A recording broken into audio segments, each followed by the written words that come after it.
Je m'apprêtais à livrer une vidéo sur le rôle de l'épouse de Derek Prince, Ruth Prince, lorsque j'ai réalisé le caractère absolument explosif de ce qui est en train de se dérouler sous nos yeux, c'est-à-dire l'accomplissement partiel des prophéties bibliques à Kaliningrad.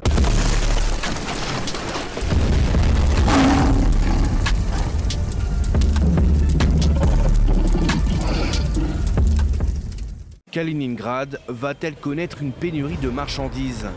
C'est en tout cas la crainte des habitants de cette enclave russe coincée entre la Pologne et la Lituanie, car depuis ce week-end, le pays balte interdit le transit par voie ferroviaire sur son territoire de certains produits en provenance de la Russie. Cela concerne les matériaux de construction, mais aussi le charbon ou encore les ordinateurs et téléphones portables. Selon les autorités russes, entre 40 et 50% des importations pourraient être soumises aux restrictions. Les travaux de construction vont devoir s'arrêter. Je pense notamment à la rénovation des routes. Tout ne fera qu'empirer. Je pense que beaucoup de gens vont perdre leur emploi. Il n'y a pas d'autre option.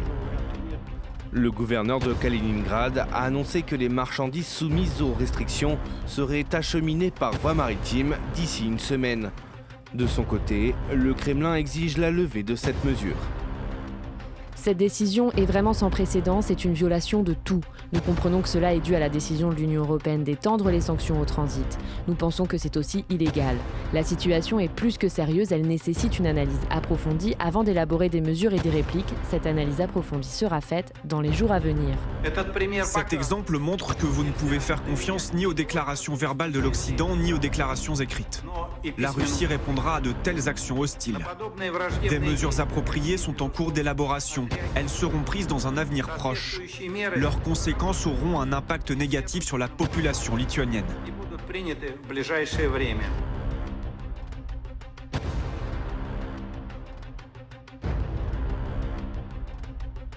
Если мы говорим о таких вооружениях, то есть вопрос в том, что ее еще нужно избить, попытаться. Это не сбиваемая ракета. То, что у них, он говорит, у нас это ограничено, у нас есть чем сбивать.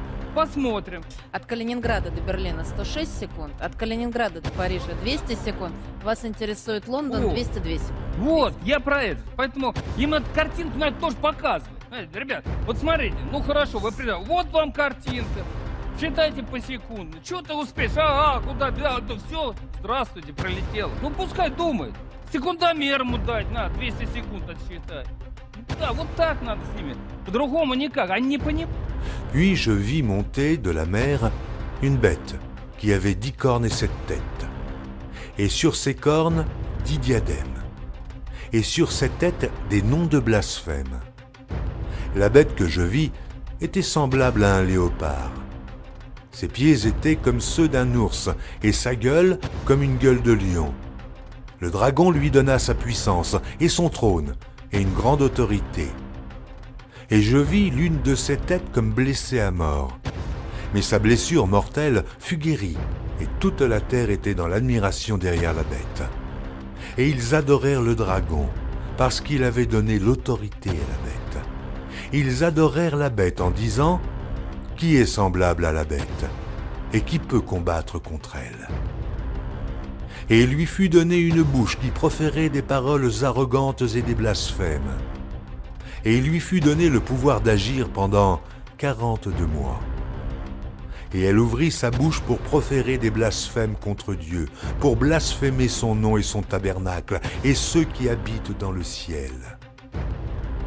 Et il lui fut donné de faire la guerre aux saints et de les vaincre. Et il lui fut donné autorité sur toute tribu, tout peuple, toute langue et toute nation. Et tous les habitants de la terre l'adoreront. Ceux dont le nom n'a pas été écrit dès la fondation du monde dans le livre de vie de l'agneau qui a été immolé. D'abord sur le plan prophétique biblique. Ce que je crois, c'est que la tête qui sera blessée à mort correspond à la France, qui est l'une des 4 têtes fondatrices de l'Union européenne. L'Union européenne qui correspond au léopard de Daniel chapitre 7. Nous n'avons pas le temps de développer cela ici. Je prépare une vidéo qui s'appellera les 4 bêtes de Daniel et la bête d'Apocalypse chapitre 13. Mais pour faire court, l'explication des bêtes de Daniel et que Jean ont vu, c'est qu'il s'agit des mêmes bêtes. Daniel a vu les empires séparément et Jean a vu les empires ayant fusionné, formant ce que l'on appelle le nouvel ordre mondial, qui sera dirigé par la Chine et la Russie. Code de Magog. Nous n'avons pas le temps de développer davantage, une vidéo en préparation arrivera le moment venu. Ensuite, sur le plan géopolitique, d'abord sur le front ukrainien, la France préside l'Union européenne jusqu'au 30 juin. Elle a donc été en première ligne pour la mise en place des sanctions contre la Russie, en tant que pays moteur de l'Union européenne, en tant que seule puissance nucléaire, en tant qu'un des pays ayant livré des armes lourdes. On parle des fameux canons automotorisés César, capables de tirer jusqu'à 40 km, donc potentiellement de toucher le territoire russe. Elle a une responsabilité incommensurable dans le boycott du pétrole russe et s'expose chaque jour un peu plus à être considérée comme co-belligérante. Ensuite, sur le front africain, la France continue de menacer les intérêts russes au Mali par ses violations permanentes de l'espace aérien malien, son refus de fermer rapidement les 2 dernières bases restantes sur place. Enfin, les menaces de Poutine, les menaces de ses généraux, le conditionnement de la population par les médias qui alimentent la psychose ambiante dans le dérapage vers une 3e guerre mondiale, lorsque l'on sait que Poutine n'est pas un joueur de poker, mais un joueur d'échecs, un grand stratège qui ne bluffe jamais. Sur le plan prophétique, la sœur Laetitia, le frère Emmerich Sroka et encore la chaîne Flamme, la Flamme, de nombreux autres que je n'ai pas le temps de citer ici, ont annoncé des jugements imminents sur la France. Nous devons donc nous tenir prêts. La question qui se pose, c'est comment se préparer à ce qui arrive. D'abord, si vous croyez que l'enlèvement aura lieu, vous vous trompez. Il y a eu 2 guerres mondiales avec un lot de morts, de maladies et de famine. Les chrétiens qui étaient sur place ont dû traverser cette épreuve comme tout le monde. Donc sachez que les 2 conditions majeures pour qu'il y ait un enlèvement ne sont pas encore réunies. Je parle d'un abandon de la foi parfait et de la parution de l'âme en pie. Je vous invite à regarder la vidéo sur l'enlèvement de l'église en 2 parties. Je suis personnellement consterné par le manque de maturité des chrétiens qui ne pensent qu'à la prière comme réaction au jugement de Dieu sur une nation. Ça démontre à la fois une ignorance sans fin de la parole de Dieu, de l'histoire de manière générale, mais également un manque de bon sens. Si le feu se déclare dans votre immeuble, n'allez pas fléchir le genou et prier. Vous allez prendre l'indispensable, c'est-à-dire vous-même, vos enfants, vos proches, et quitter les lieux. Si vous avez un petit peu de temps, éventuellement, téléphone, clé de voiture, sac à main, documents importants comme les pièces d'identité, passeport, et c'est tout. Mais aujourd'hui, les chrétiens reçoivent des prophéties. Ils voient le tsunami arriver de loin, certains donnent l'alerte, d'autres se réveillent, puis se rendorment aussitôt, d'autres continuent à s'amuser, comme si de rien n'était. Très peu rangent leurs affaires pour courir vers leur véhicule et s'enfuir, conformément à Proverbe 27, verset 2. L'homme prudent voit le mal et se cache, les simples avancent et sont punis. Regardons dans la parole de Dieu comment est-ce que nos aînés ont procédé. Pharaon fit appeler Joseph. On le fit sortir en hâte de la prison. Il se rasa, changea de vêtements et se rendit vers Pharaon. Pharaon lui dit « J'ai eu un songe, personne ne peut l'expliquer et j'ai appris que tu expliques un songe après l'avoir entendu. » Joseph répondit à Pharaon en disant « Ce n'est pas moi, c'est Dieu qui donnera une réponse favorable à Pharaon. » Pharaon dit alors à Joseph « Dans mon songe, voici, je me tenais sur le bord du fleuve, et voici 7 vaches grasses de chair et belles d'apparence montèrent hors du fleuve et se mirent à paître dans la prairie. 7 autres vaches montèrent derrière elles, maigres, fort laides d'apparence et décharnées. Je n'en ai point vu d'aussi laides dans tout le pays d'Égypte. Les vaches décharnées et laides mangèrent les 7 premières vaches qui étaient grasses. Elles les engloutirent dans leur ventre, sans qu'on s'aperçût qu'elles y fussent entrées, et leur apparence était laide comme auparavant. Et je m'éveillai. Je vis encore en songe 7 épis pleins et beaux qui montèrent sur une même tige, et 7 épis vides, maigres, brûlés par le vent d'Orient, poussèrent après eux.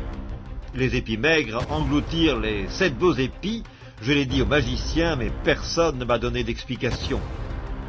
Joseph dit à Pharaon, « Ce qu'a rêvé Pharaon est une seule chose. Tu as fait connaître à Pharaon ce qu'il va faire. Les 7 vaches belles sont 7 années, et les 7 épis beaux sont 7 années. C'est un seul songe. Les 7 vaches décharnées et laides qui montaient derrière les premières sont également 7 années, et les 7 épis vides, brûlés par le vent d'Orient, seront 7 années de famine. Ainsi, comme je viens de le dire à Pharaon, tu as fait connaître à Pharaon ce qu'il va faire. Voici, il y aura 7 années de grande abondance dans tout le pays d'Égypte. 7 années de famine viendront après elles, et l'on oubliera toute cette abondance au pays d'Égypte, et la famine consumera le pays. Cette famine qui suivra sera si forte qu'on ne s'apercevra plus de l'abondance dans le pays. Si Pharaon a vu le songe se répéter une seconde fois, c'est que la chose est arrêtée de la part de Dieu et que Dieu se hâtera de l'exécuter. Maintenant que Pharaon choisisse un homme intelligent et sage et qu'il le mette à la tête du pays d'Égypte, que Pharaon établisse des commissaires sur le pays pour lever 1/5 des récoltes de l'Égypte pendant les 7 années d'abondance, qu'il rassemble tous les produits de ces bonnes années qui vont venir, qu'il fasse, sous l'autorité de Pharaon, des amas de blé, des approvisionnements dans les villes, et qu'ils en aient la garde. Ces provisions seront en réserve pour le pays, pour les 7 années de famine qui arriveront dans le pays d'Égypte, afin que le pays ne soit pas consumé par la famine. D'abord dans la parole, Dieu révèle à Joseph la crise à venir. Il ne lui donne aucune directive quant à la solution. C'est Joseph qui, avec la sagesse que Dieu lui a donnée, va trouver la solution et la communiquer à Pharaon. Premièrement, organiser sa résilience alimentaire. Cela signifie faire des réserves. Il s'agit de stocker de la nourriture non périssable ou de longue conservation, comme le riz, les boîtes de conserve, les pots confits, les fruits secs ou la viande séchée. La crise alimentaire et les pénuries ne font que commencer, je vous préviens. Ceci a été prophétisé depuis un bon moment déjà. Vous le verrez dans les compilations à venir. Faire des réserves ne suffit pas. Il faut également prévoir un morceau de terre, idéalement avec un accès à l'eau, des appareils de filtrage pour l'eau non potable, un accès à une forêt à proximité, une forêt avec du petit et du gros gibier idéalement. Pour 2 raisons. Vraiment, en cas de guerre, les États passent en économie de guerre. La nourriture est rationnée, le carburant également. Toute l'économie est tournée vers l'effort de guerre pour soutenir les forces armées. Ensuite, la mise en place du dernier empire de la bête, le nouvel ordre mondial.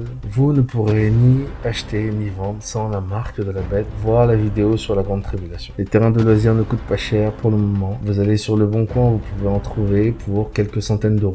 Je vous mets un lien en description. Sachez qu'ils seront pris d'assaut lorsque la guerre éclatera et les prix vont très vite exploser. Une tiny house ne serait pas trop pour faciliter la transition pour les citadins. On peut en trouver à partir de 25 000 euros neuf en France, à partir de 800 euros en Chine. Prévoir le coût du transport, de la douane, éventuellement. Tout dépend de la localisation. En Afrique, les ristournes sont possibles suivant votre statut, ONG, association ou autre. En Occident, ce sera plus compliqué. Il faut également des semences renouvelables.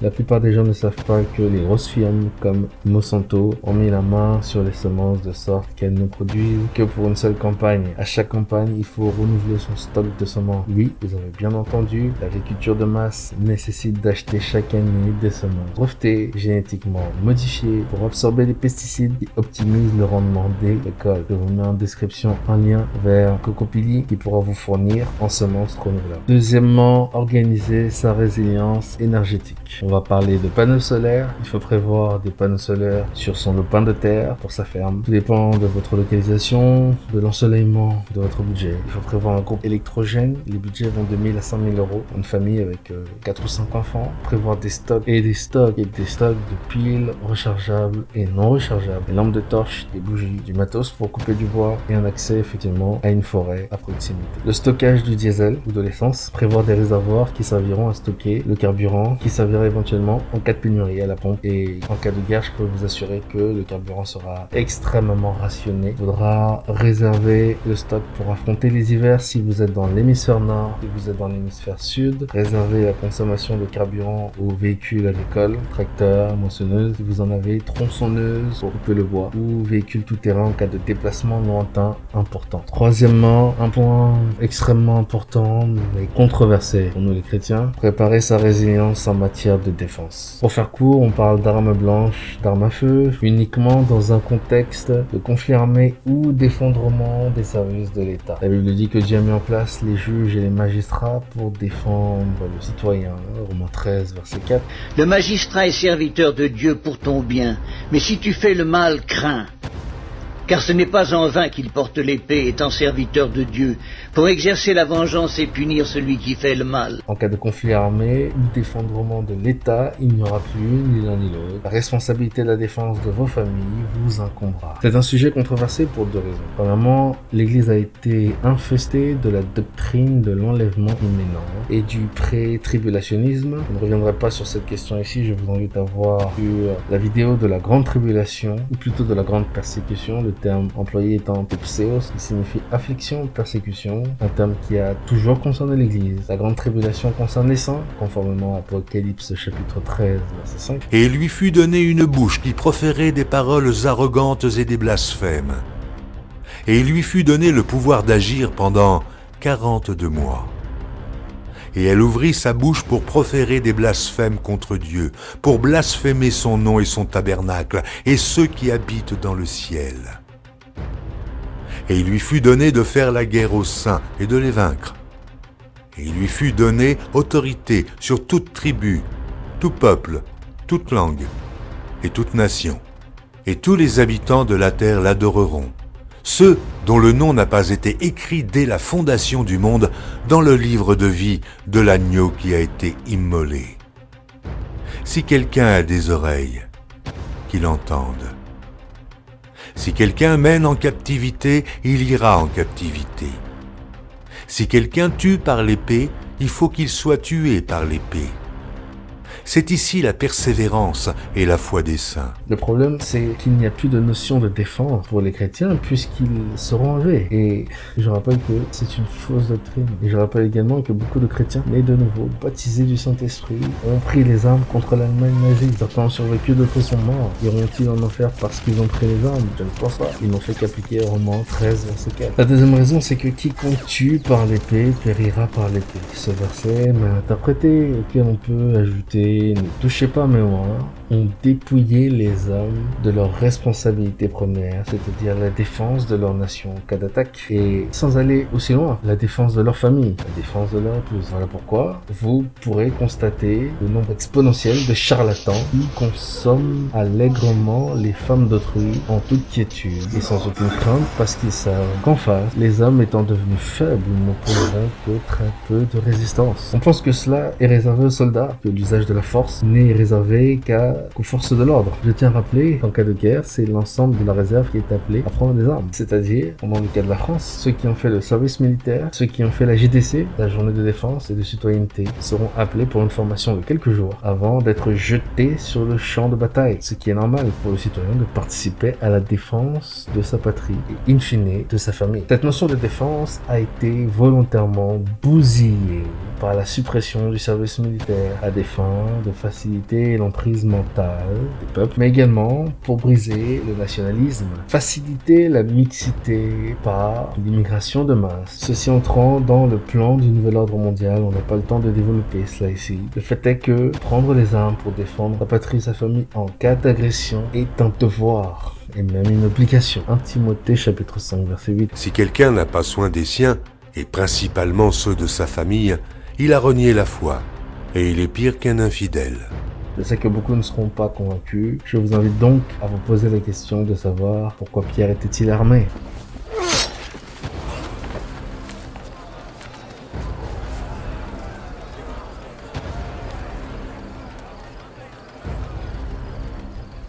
Ne vais-je pas boire la coupe que mon père m'a donnée ? Oui, Pierre était armé en permanence. Il assurait la sécurité rapprochée du Seigneur. Le Seigneur ne lui a pas reproché de porter l'épée, mais de l'avoir sortie à ce moment-là. Pourquoi ? Parce que les consignes sont claires en cas de persécution à cause de notre foi. Luc chapitre 10 verset 1 à 12. En cas de persécution, nous devons fuir. Mais ici, nous ne parlons pas de persécution. Nous parlons d'agression armée. Ceci est identique à la légitime défense en cas d'agression. Si notre enfant est agressé devant nous, nous intervenons. Si notre épouse est agressée devant nous, nous intervenons. Normalement. Si la nation est attaquée, nous avons le devoir de prendre les armes pour la défendre. Ce que font les Ukrainiens, ce qu'ont fait les Anglais, les Européens, les Alliés durant la Seconde Guerre mondiale. Et je tiens à rappeler encore une fois, 50 millions de morts, des bombes qui explosent partout, des millions de blessés, de sans-abri, de femmes violées, et il n'y a eu aucun enlèvement. Les chrétiens étaient où? Eh bien, ils étaient sur les champs de bataille, dans les usines, dans les états-majors, etc., etc. Attention, je ne vous demande pas d'aller vous enrôler, d'aller combattre en Ukraine, ou même d'affronter l'armée russe lorsqu'elle débarquera ici. Moi-même, je ne serai pas là. J'ai reçu d'autres directives, que chacun cherche la face du Seigneur pour savoir quoi faire. Mais vous avez reçu les les grandes lignes. La France, l'Europe sera jugée. Ce pays sera attaqué. Il perdra la guerre. L'Occident perdra la guerre face au bloc de l'Est. Le bloc de l'Est prendra le leadership pour la mise en place du nouvel ordre mondial. Dans les grandes lignes, il y a 2 pays en Europe dans lesquels vous pouvez vous réfugier. La Suisse et la Finlande. Pour ceux qui veulent rester ici, organisez votre résilience. Pour ceux qui veulent aller en Suisse ou en Finlande, organisez votre résilience. Pour ceux qui veulent aller dans l'hémisphère sud, Afrique, Amérique latine ou autre, organisez votre résilience. Il y a quelque chose qui est commun à tout être humain. C'est que lorsque les bombes tombent, tout le monde cherche à fuir. N'attendez pas que les bombes tombent. Fuyez avant. Enfin, en conclusion, vous avez reçu un ensemble de prophéties. Vous avez un timing au jour près. Je parle de la prophétie de la sœur Laetitia du 16 septembre. Je me lave les mains de tout ce qu'il adviendra de vous si vous n'en tenez pas compte. J'ai fait mon travail. Les prophètes ont fait leur travail. Organisez votre résilience selon les 3 points expliqués précédemment. Blessing.